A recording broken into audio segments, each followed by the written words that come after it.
ভারতবর্ষ অনন্ত রহস্যে ভরা। আমাদের সভ্যতা যত পুরানো, প্রায় ততটাই পুরানো এদেশের মন্দিরগুলি। জগন্নাথ দেব, যাকে পুরো পৃথিবীতে পূজা করা হয়, তিনি ভগবান বিষ্ণুর এক রূপ। জগন্নাথ দেবের মধ্যে ভগবান বিষ্ণুর সব অবতারের কিছু বৈশিষ্ট্য বিদ্যমান।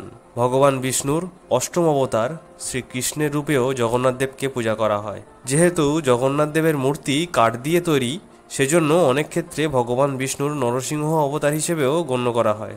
এমনকি ভাদ্র মাসে বামন অবতার হিসেবেও জগন্নাথ দেবকে পূজা করা হয়। জগন্নাথ দেবের সাথে প্রচুর রহস্য জুড়ে আছে, কিন্তু আজ আমরা শুধুমাত্র পুরীর জগন্নাথ দেবের মন্দিরের কিছু রহস্য নিয়ে আলোচনা করব। ভিডিওটি শেষ পর্যন্ত দেখুন, আর ভারতবর্ষের ইতিহাস ও ঐতিহ্যের সঙ্গে জুড়ে থাকা এরকম আরও কাহিনী শুনতে চ্যানেলটি সাবস্ক্রাইব করুন। এই পুরীর মন্দিরে ভগবান জগন্নাথ দেব তার ভাই ভগবান বালভদ্র এবং তাদের বোন সুভদ্রার সঙ্গে বিরাজমান। এই পুরীর মন্দিরের বিশেষত্ব হলো, যেখানে অন্যান্য মন্দিরে পাথরের মূর্তি পূজা করা হয়, সেখানে জগন্নাথ দেবের মন্দিরে কাঠের মূর্তি স্থাপিত আছে। প্রত্যেক 12 বছর অন্তর এই মূর্তি পাল্টানো হয় আর নতুন কাঠ দিয়ে মূর্তি বানানো হয়। কড়া গোপনীয়তায় এই কার্যটি সম্পন্ন হয়। এই পবিত্র দিনে রাজ্য সরকারের দ্বারা গোটা রাজ্যের বিদ্যুৎ পরিষেবা বন্ধ করে দেওয়া হয়, আর মন্দিরের সুরক্ষার কথা ভেবে সেনাবাহিনীর উপস্থিতিতে পুরো কার্য সম্পন্ন হয়। ওই দিন মন্দিরে কেউ প্রবেশ করতে পারে না।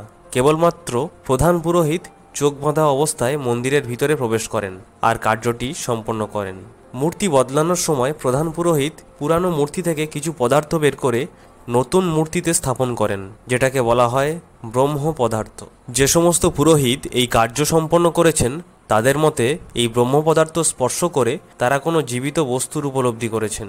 কথিত আছে, ভগবান কৃষ্ণ যখন দেহত্যাগ করেন, তখন তার পুরো দেহ পঞ্চতত্ত্বে বিলীন হয়ে যায়, কিন্তু তার হৃদয় থাকে জীবিত। বলা হয়ে থাকে তার হৃদয় আজও সুরক্ষিত আছে, আর জগন্নাথ দেবের মূর্তিতেই ব্রহ্ম পদার্থ নামে বিরাজমান আছে। কথিত আছে, যদি কেউ এটার দর্শন করেন, তাহলে সঙ্গে সঙ্গে তার মৃত্যু ঘটবে। এজন্যই এই অনুষ্ঠানটি অত্যন্ত গোপনীয়ভাবে করা হয় এবং কোনো জীবের প্রবেশ এখানে নিষিদ্ধ থাকে। এই রহস্যময় মন্দিরের উপর দিয়ে কোনো পাখি ওড়ে না, এমনকি কোনো পাখি এই মন্দিরের কোনো শিখরে এসে বসে না। অনেক বড় এরিয়া নিয়ে স্থিত এই মন্দিরের সবচেয়ে উঁচু শিখরের কোনোদিন কখনো ছায়া দেখা যায় না।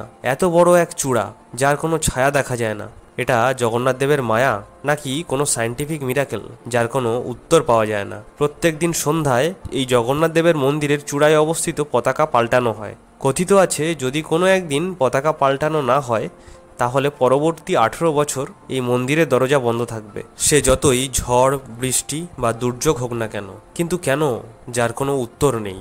মন্দিরের চূড়ায় অবস্থিত সুদর্শন চক্রকে আপনি মন্দিরের যে কোনো দিক থেকে দেখুন, দেখবেন চক্রটির মুখ সর্বদা আপনার দিকেই আছে, আর চূড়াতে অবস্থিত পতাকা যেদিকে হাওয়া বয় ঠিক তার উল্টো দিকে উঠতে থাকে। যেহেতু এখানে ভগবান বিষ্ণু ভোজনের জন্য আসেন, তাই এখানের ভোজনশালায় প্রত্যেক দিন একই পরিমাণের প্রসাদ প্রস্তুত করা হয়। তীর্থযাত্রীর সংখ্যা 1000 হোক বা 1 লক্ষ, কোনো দিনই এই প্রসাদের একটা দানাও বেশি হয় না, আর কমও হয় না। আরও রহস্য হলো, কাঠের উনানে পরপর 7টি পাত্রে প্রসাদ বানানো হয়, কিন্তু যে পাত্রটি সবচেয়ে উপরে থাকে, সেই পাত্রটির প্রসাদ সবচেয়ে আগে তৈরি হয়ে যায়। তারপর ক্রমানুসারে সবচেয়ে নিচের পাত্রটির প্রসাদ সবচেয়ে শেষে প্রস্তুত হয়। কিন্তু এটা কিভাবে সম্ভব হয়? সবই হয়তো জগন্নাথ দেবের মায়া। এত সব মায়া চাক্ষুষ করতে আপনাকে যেতেই হবে পুরীর জগন্নাথ ধামে। তো ভিডিওটা কেমন লাগলো কমেন্ট করে জানান, আর এরকম আরও ঐতিহ্যময় স্থানের কাহিনী জানতে চ্যানেলটি সাবস্ক্রাইব করুন।